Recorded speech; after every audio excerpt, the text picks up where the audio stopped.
ශිෂ්ට සමාජයට පැමිණි මිනිසාට ආගම මහත් වූ අස්වැසිලිදායක මෙවලමකි. අප මේ දක්වා මානවයින් ලෙස පැමිණි ගමනට එය මහත් වූ දායකත්වයක් දක්වනු ලැබේ. ආගමික නාමයෙන් ඉතිහාසයේ සිදු වූ දේවල් නොසලකා හැරියත් ආගම අදටත් මිනිසාට ආධ්‍යාත්මික තලයකට යෑමට මහත් වූ උදව්වක් කරයි.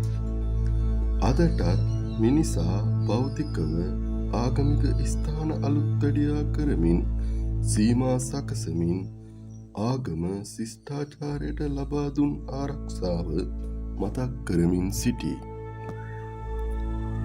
අද බෞද්ධරයකගේ ආගම ධනවාදය වුවත් ඉතා විශාල කාලයක සිට මානව ශිෂ්ටත්වය ඉදිරියට ගෙන යාමට ආගම් සිදු කළ මෙහෙය අදටත් මිල කළ නොහැක.